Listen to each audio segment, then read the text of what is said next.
ਬਿਸਮਿਲ੍ਲਾਹਿਰ ਰਹਿਮਾਨਿਰ ਰਹੀਮ। ਅੱਜ ਆਪਾਂ ਇਮਾਮ ਬੁਖਾਰੀ ਰਹਿਮਤੁल्लाह अलैह ਦੇ ਬਾਰੇ ਆਪਾਂ ਗੱਲ ਕਰਦੇ ਹਾਂ, ਜਿਨ੍ਹਾਂ ਨੂੰ ਮੁਹੱਦਸੀਨ ਜਾਂ ਰਈਸੇ ਮੁਹੱਦਸੀਨ ਕਿਹਾ ਗਿਆ। ਅਗਰ ਕੋਈ ਹਦੀਸ ਦੀ ਸਦਾਕਤ ਜਾਂ ਉਹਦਾ ਡਿਗਰੀ ਗ੍ਰੇਡ ਦੇਣਾ ਹੋਵੇ ਤਾਂ ਸਭ ਤੋਂ ਉੱਪਰਲੇ ਦਰਜੇ 'ਤੇ ਅਗਰ ਕੋਈ ਹਦੀਸ ਆਉਂਦੀ ਹੈ ਤਾਂ ਬੁਖਾਰੀ ਸ਼ਰੀਫ ਦੀ ਆਉਂਦੀ ਹੈ। ਉਸ ਤੋਂ ਬਾਅਦ ਫਿਰ ਸਹੀ ਮੁਸਲਿਮ ਇਸ ਤਰ੍ਹਾਂ ਨੀਚੇ ਨੂੰ ਆ ਜਾਂਦੀਆਂ ਨੇ। ਅਗਰ ਬੁਖਾਰੀ ਸ਼ਰੀਫ ਦੀ ਹਦੀਸ ਦੀ ਗੱਲ ਕਰਦੇ ਹਾਂ ਤਾਂ ਬਿਨਾਂ ਹੀਲੋ ਹੁਜਤ ਤੋਂ ਅਗਲਾ ਹਰ ਕੋਈ ਕਹਿੰਦਾ ਵੀ ਇਹ ਠੀਕ ਹੈ, ਸਹੀ ਹੈ। ਤਾਂ ਮੈਂ ਉਹਨਾਂ ਦੀ ਜ਼ਿੰਦਗੀ ਦੇ ਬਾਰੇ ਥੋੜ੍ਹੀ ਜਿਹੀ ਰੌਸ਼ਨੀ ਪਾਉਣਾ। ਇਹਨਾਂ ਦੀ ਜੋ ਇਹਨਾਂ ਨੇ ਹਦੀਸ ਇਕੱਠੀਆਂ ਕੀਤੀਆਂ ਉਹ 7275 ਹਦੀਸ ਨੇ, ਔਰ ਬਿਲਕੁਲ ਮੋਤਬਰ। ਹਰ ਹਦੀਸ ਲਿਖਣ ਤੋਂ ਪਹਿਲਾਂ 2 ਨਫਲ ਪੜ੍ਹਨਾ, ਰੱਬ ਤੋਂ ਤੌਬਾ ਕਰਨੀ ਵੀ ਅੱਲਾ ਮੇਰੇ ਤੋਂ ਸਹੀ ਕੰਮ ਕਰਵਾਈ ਹੋਏ। ਇਹਨਾਂ ਦਾ ਨਾਂ ਸੀਗਾ ਮੁਹੰਮਦ ਬਿਨ ਇਸਮਾਈਲ ਬਿਨ ਇਬਰਾਹੀਮ ਬਿਨ ਮੁਗੀਰਾ ਬਿਨ ਬਰੂਜ਼ ਬਤਾ ਅਲ ਬੁਖਾਰੀ ਅਲ ਜਾਫੀ। ਅਸਲ 'ਚ ਇਹਨਾਂ ਦੇ ਜਿਹੜੇ ਬਜ਼ੁਰਗ ਸੀ ਇਬਰਾਹੀਮ, ਉਹ ਬੁਖਾਰਾ ਦੇ ਹਾਕਿਮ ਯਮਾਨ ਜਾਫੀ ਦੇ ਹੱਥ ਤੋਂ ਮੁਸ਼ਰਫ ਬਾਇਸਲਾਮ ਹੋਏ ਸੀ। ਤਾਂ ਇਸਮਾਈਲ ਸ਼ਾਗਿਰਦ ਸੀਗੇ ਜਮਾਦੀਨ ਜ਼ੈਦ ਔਰ ਇਮਾਮ ਮਾਲਿਕ ਰਹਿਮਤੁल्लाह अलैह ਦੇ। ਮਤਲਬ ਇਹਨਾਂ ਦੇ ਜਿਹੜੇ ਬਜ਼ੁਰਗ ਸੀਗੇ ਉਹ ਇਮਾਮ ਮਾਲਿਕ ਦੇ ਸ਼ਾਗਿਰਦ ਵੀ ਰਹੇ ਨੇ। ਇਹਨਾਂ ਦਾ ਜਨਮ ਇਹਨਾਂ ਦਾ ਜਨਮ ਜਿਹੜਾ ਹੋਇਆ 194 ਹਿਜਰੀ 'ਚ ਹੋਇਆ। ਮਤਲਬ ਹਿਜਰਤ ਤੋਂ 194 ਸਾਲ ਬਾਅਦ। ਜਦੋਂ ਇਹ ਬਚਪਨ 'ਚ ਸੀਗੇ ਤਾਂ ਬਾਪ ਦਾ ਸਾਇਆ ਉੱਠ ਗਿਆ। ਬਚਪਨ 'ਚ ਮਾਂ ਨੇ ਪਾਲਿਆ, ਬਲਕਿ ਹੋਰ ਇੱਕ ਮਾਂ ਨੂੰ ਜਿਹੜੀ ਦੁੱਖ ਲੱਗਿਆ, ਅਫਸੋਸ ਲੱਗਿਆ, ਉਹ ਇਹ ਸੀਗਾ ਵੀ ਇਹਨਾਂ ਦੀ ਨਿਗਾਹ ਵੀ ਜਾਂਦੀ ਰਹੀ ਬਚਪਨ 'ਚ। ਤਾਂ ਮਾਂ ਨੂੰ ਬੜਾ ਦੁੱਖ ਹੋਇਆ। ਰੋ ਰੋ ਕੇ ਰਾਤ ਨੂੰ ਦੁਆਵਾਂ ਕਰਿਆ ਕਰੇ ਮਾਂ ਵੀ ਐ ਮੇਰੇ ਮਾਲਿਕ, ਮੇਰੇ ਬੱਚਾ, ਛੋਟਾ ਬੱਚਾ ਹੈ, ਕਿਵੇਂ ਪਾਲਾਂ, ਕਿਸ ਤਰ੍ਹਾਂ ਕਰਾਂ, ਵੀ ਇਹਨਾਂ ਦੀ ਨਿਗਾਹ ਵਾਪਸ ਲਿਆ ਦੇ। ਤਾਂ ਖ਼ਾਬ ਦੇ ਵਿੱਚ ਇਹਨਾਂ ਦੀ ਵਾਲਦਾ ਨੇ ਇਬਰਾਹੀਮ अलैहिस्सलाम ਨੂੰ ਦੇਖਿਆ, ਜਿਨ੍ਹਾਂ ਨੇ ਕਿਹਾ ਉਹਨਾਂ ਨੂੰ ਵੀ ਤੁਹਾਡੇ ਬੇਟੇ ਦੀ ਜਿਹੜੀ ਬੀਨਾਈ ਹੈ ਉਹ ਲੁਟਾ ਦੀ ਗਈ ਹੈ। ਤਾਂ ਜਦੋਂ ਸੁਬਾਹ ਉੱਠ ਕੇ ਦੇਖਿਆ ਤਾਂ ਬਾਕੀ ਰੌਸ਼ਨੀ ਆ ਚੁੱਕੀ ਸੀਗੀ। ਜਦੋਂ ਥੋੜ੍ਹੇ ਜਿਹੇ ਬੜੇ ਹੋਏ ਤਾਂ ਇਮਾਮ ਬੁਖਾਰੀ ਰਹਿਮਤੁल्लाह अलैह ਨੇ ਵੀ ਖ਼ਾਬ ਦੇ ਵਿੱਚ ਰਸੂਲ ਅਕਰਮ ਸੱਲੱਲਾਹੁ अलैहि वसल्लम ਦੇਖਿਆ ਕਿ ਇਹ ਪੱਖਾ ਝੱਲ ਰਹੇ ਨੇ। ਰਸੂਲ ਅਕਰਮ ਸੱਲੱਲਾਹੁ अलैहि वसल्लम ਨੂੰ ਮਹਿਫਿਲ ਲੱਗੀ ਹੋਈ ਹੈ, ਉਹਨਾਂ ਨੂੰ ਪੱਖਾ ਝੱਲ ਰਹੇ ਨੇ। ਤਾਂ ਜਦੋਂ ਤਾਬੀਰ ਕੀਤੀ ਗਈ ਤਾਂ ਕਿਸੇ ਨੇ ਕਿਹਾ ਵੀ ਤੁਸੀਂ ਰਸੂਲ ਅਕਰਮ ਸੱਲੱਲਾਹੁ अलैहि वसल्लम ਦੀ ਜੋ ਹਦੀਸ ਨੇ ਉਹਨਾਂ ਦੇ ਵਿੱਚੋਂ ਮੱਖੀਆਂ ਉਡਾਓਗੇ, ਮੀਨਜ਼ ਜਿਹੜੀ ਮਾੜੀ ਮੋਟੀ ਜਿਹੜੀ ਕੜਤਨ ਆ ਗਈ ਜਾਂ ਕੁਛ ਗਰਦੋ ਗੁਬਾਰ ਪੈ ਗਈ ਇੰਨੇ ਸਮੇਂ 'ਚ ਬਾਅਦ, ਵੀ ਉਹ ਤੁਸੀਂ ਦੂਰ ਕਰੋਗੇ। ਤਾਂ ਬੜਾ ਮਸ਼ਹੂਰ ਵਾਕਿਆ ਇਹਨਾਂ ਦਾ। 9 ਸਾਲ ਦੀ ਉਮਰ ਦੇ ਵਿੱਚ ਇਹ ਹਦੀਸ ਸਿੱਖਦੇ ਸੀਗੇ।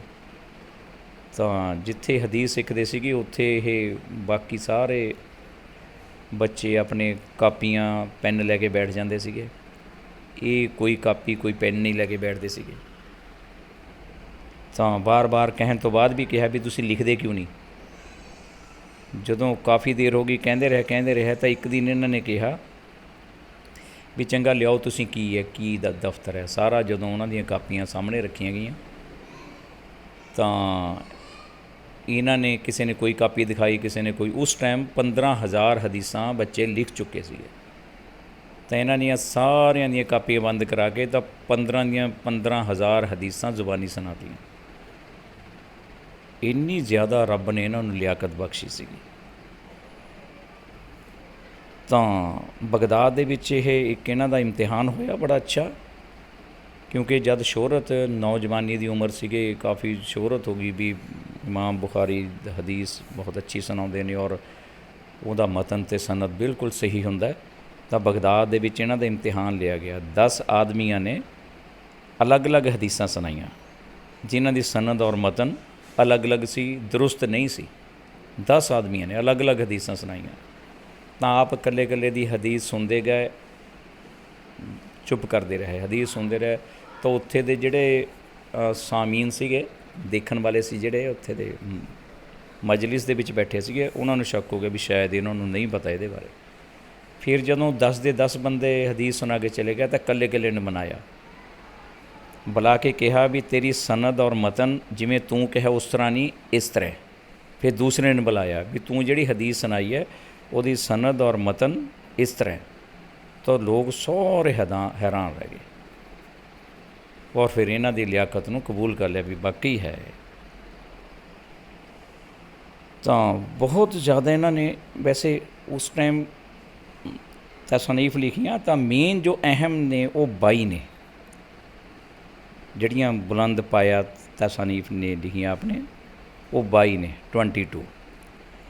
ਇੱਕ ਦਫਾ ਜਦੋਂ 250 ਹਿਜਰੀ ਦੇ ਵਿੱਚ ਆਪ ਨੇ ਨੀਸਾਪੁਰ ਦਾ ਸਫ਼ਰ ਕੀਤਾ। ਉੱਥੇ ਇੱਕ ਜ਼ਹਿਲੀ ਨਾਂ ਦੇ ਰਹਿਮਤੁल्लाह अलैह ਕਾਫੀ ਅੱਛੇ ਬਜ਼ੁਰਗ ਔਰ ਦੀਨ ਦੀ ਖਿਦਮਤ ਕਰਨ ਵਾਲੇ ਸੀਗੇ।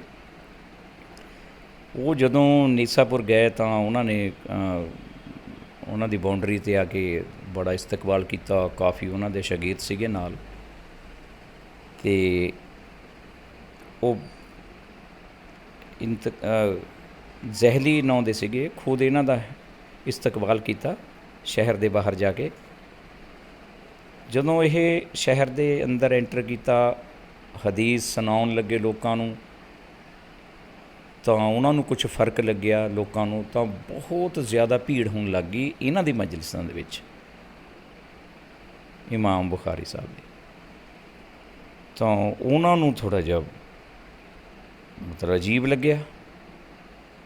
ਉਹਨਾਂ ਨੇ ਕਿਹਾ ਵੀ ਇਹ ਤਾਂ ਠੀਕ ਨਹੀਂ ਹੈ, ਵੀ ਮੇਰੀ ਤਾਂ ਮਜਲਿਸੇ ਡਾਊਨ ਹੋ ਜੀ। ਦੇਖੋ ਆਲਮਾਂ ਦੇ ਵਿੱਚ ਵੀ ਹਸਦ ਕਿੰਨਾ ਹੁੰਦਾ। ਮੇਰੇ ਮੁਤਾਬਕ ਤਾਂ ਉਹ ਆਲਮ ਹੈ ਹੀ ਨਹੀਂ ਜਿਸ 'ਚ ਹਸਦ ਪਾਇਆ ਜਾਂਦਾ, ਕਿਉਂਕਿ ਗਰੂਰ ਜਾਂ ਹਸਦ ਰੱਬ ਨੂੰ ਬਿਲਕੁਲ ਪਸੰਦ ਨਹੀਂ ਹੈ। ਤਾਂ ਉਹਨਾਂ ਨੇ ਇਹਨਾਂ ਦੇ ਕੁਛ ਇਲਜ਼ਾਮ ਵਗੈਰਾ ਲਾਏ, ਕਿਸੇ ਦੇ ਕਹਾਉਣ 'ਤੇ ਵੀ ਕੁਰਾਨ ਸ਼ਰੀਫ ਦੇ ਲਫ਼ਜ਼ਾਂ ਨੂੰ ਸਹੀ ਨਹੀਂ ਕਰਦੇ, ਕੁਛ ਇਸ ਤਰ੍ਹਾਂ ਦੇ ਇਲਜ਼ਾਮ ਕੁਛ ਲਾਏ। ਤਾਂ ਉੱਥੋਂ ਆ ਗਏ ਇਹ। ਇੱਕ ਦਫਾ ਇਹਨਾਂ ਦਾ ਬੜਾ ਮਸ਼ਹੂਰ ਵਾਕਿਆ ਕਿ ਕਸ਼ਤੀ ਦੇ ਵਿੱਚ ਸਫ਼ਰ ਕਰਨ ਦਾ ਮੌਕਾ ਲੱਗਿਆ ਇਹਨਾਂ ਨੂੰ। ਇਹ ਜਦੋਂ ਕਸ਼ਤੀ ਦੇ ਵਿੱਚ ਸਫ਼ਰ ਕਰਦੇ ਥੇ, ਇੱਕ ਬੰਦਾ ਇਹਨਾਂ ਦੇ ਕਾਫੀ ਨੇੜੇ ਆ ਗਿਆ, ਗੱਲਬਾਤ ਕਰਨ ਲੱਗਿਆ, ਅਤੇ ਉਹਨਾਂ ਨੇ ਬੁਖਾਰੀ ਰਹਿਮਤੁल्लाह अलैह ਨੇ ਕਿਤੇ ਉਹਨਾਂ ਨੂੰ ਕਹਿ ਤਾ ਵੀ ਮੇਰੇ ਕੋਲ 1000 ਅਸ਼ਰਫੀਆਂ ਨੇ। ਉਹ ਬੰਦਾ ਦਿਲ ਦਾ ਖੋਟਾ ਸੀਗਾ। ਉਹਨੇ ਦੂਏ ਦਿਨ ਸੁਬਾਹ ਉੱਠ ਕੇ ਐਲਾਨ ਕਰਤਾ, ਕਹਿੰਦਾ ਵੀ ਦੇਖੋ ਦੇਖੋ ਵੀ ਮੇਰੀਆਂ 1000 ਅਸ਼ਰਫੀਆਂ ਇੱਕ ਥੈਲੇ 'ਚ ਬੰਨ੍ਹੀਆਂ ਸੀਗੀਆਂ, ਵੀ ਗੁੰਮ ਹੋ ਗਈਆਂ, ਮਾੜਾ ਜਿਹਾ ਦੇਖੋ ਤਾਂ ਤੁਸੀਂ ਵੀ ਸਾਰਾ ਸਮਾਨ ਫਰੋਲੋ, ਵੀ ਮੈਨੂੰ ਉਹ 1000 ਅਸ਼ਰਫੀਆਂ ਦੇਖ ਕੇ ਦਿਓ। ਇਹਨਾਂ ਨੇ ਕਿਹਾ ਵੀ ਉਹ ਵੀ ਇਹ ਤਾਂ ਉਲਟ ਹੋ ਜੂ ਕੰਮ। ਇਹ ਤਾਂ ਇਹਨਾਂ ਨੇ ਕੀ ਕੀਤਾ, ਬੜੀ ਸਫਾਈ ਦੇ ਨਾਲ ਉਹ 1000 ਅਸ਼ਰਫੀਆਂ ਪਾਣੀ 'ਚ ਬਹਾਤੀਆਂ, ਕਸ਼ਤੀ 'ਚੋਂ ਨੀਚੇ ਸਿੱਟਤੀਆਂ। ਚਲੋ ਸਾਰਾ ਸਮਾਨ ਫਰੋਲਿਆ ਗਿਆ, ਕਿਸੇ ਦੇ ਕੋਈ ਅਸ਼ਰਫੀ ਨਹੀਂ ਮਿਲੀ। ਤਾਂ ਲੋਕਾਂ ਨੇ ਕਾਫੀ ਲਾਹਨ ਤਾਨ ਕੀਤੀ ਉਸ ਆਦਮੀ 'ਤੇ ਜਿਹਨੇ ਕਿਹਾ ਸੀ ਵੀ ਮੇਰੀਆਂ 1000 ਅਸ਼ਰਫੀਆਂ ਗੁੰਮ ਹੋ ਗਈਆਂ।